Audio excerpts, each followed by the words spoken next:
Welcome to The Explainer.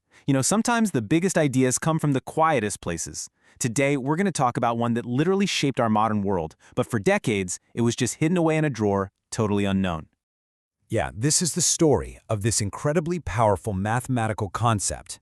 It was left unpublished, wasn't found until after its author died, and yet somehow it went on to become the engine inside some of the most complex tech we use every single day. So, where did this whole thing even come from? Well, to get to the idea, we first have to meet the man behind the mystery, and he's probably not who you'd expect. We're talking about a quiet 18th century minister named Thomas Bayes. So Bayes, he was a really quiet, scholarly guy, and he was super cautious about sharing his work.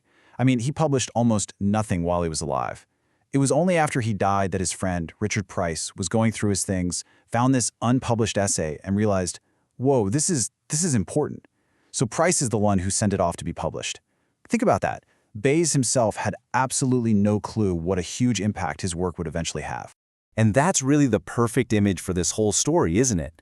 The very idea that powers our spam filters, helps doctors with diagnoses, and even runs inside AI. It all started as a single essay, just waiting in a drawer. It's like Bayes had this massive idea, but maybe, just maybe, he wasn't quite sure the world was ready for it. Okay, so we've met the man. But what was this big idea? Let's dive into the core concept, because it all kicks off with a really simple and honestly a very human question.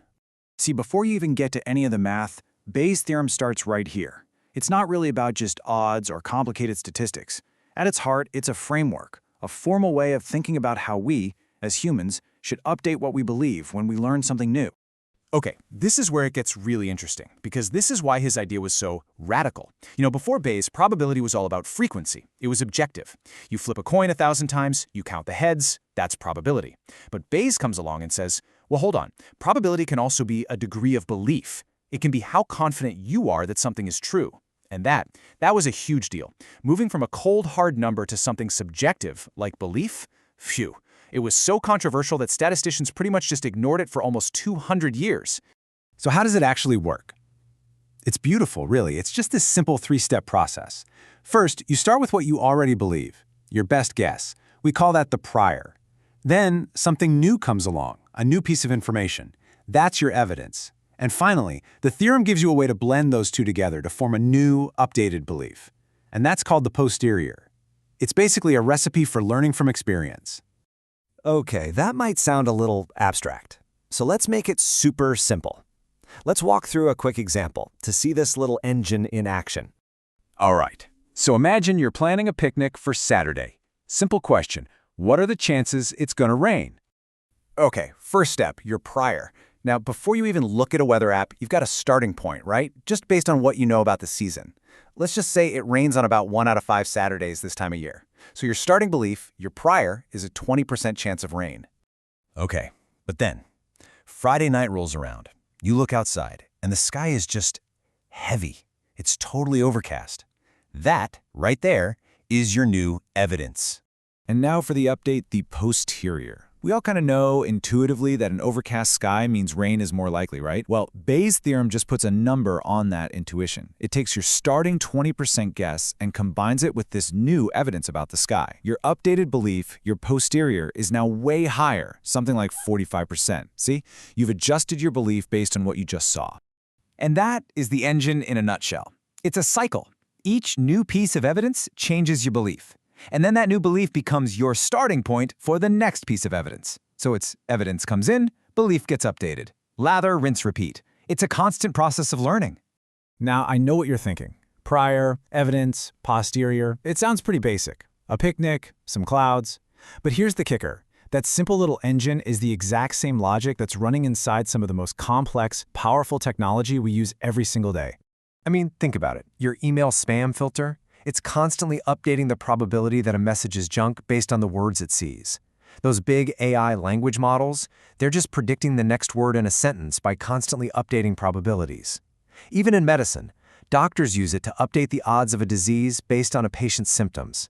It's wild. This logic from the 1700s is literally everywhere, from your inbox to the doctor's office. What this all boils down to is a really powerful question.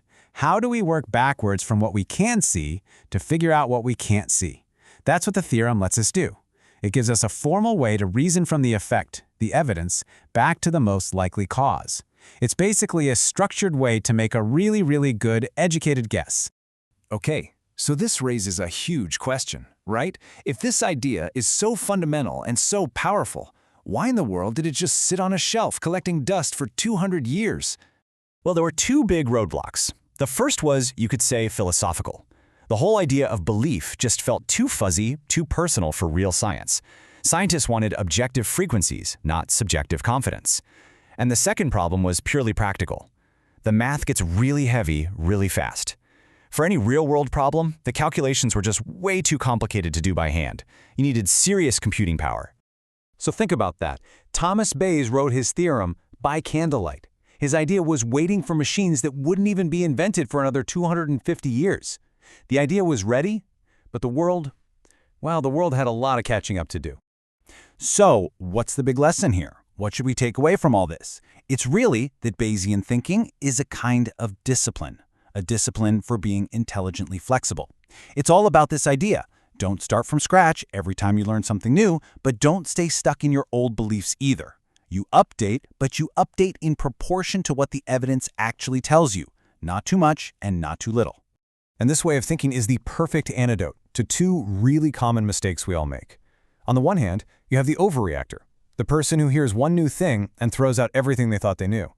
But on the other hand, you've got the brick wall, the person who clings to their old beliefs no matter how much evidence piles up against them. Bayesian logic gives you a clear, balanced path right down the middle of those two extremes. And so that leaves us with more than just a piece of history or a formula. It leaves us with a powerful tool for our own thinking. It really prompts us to look at our own strongly held beliefs and ask ourselves, what's one thing I believe that could use an honest, evidence-based update? It's a question an 18th century minister stumbled upon, and it's one we can definitely still learn a lot from today.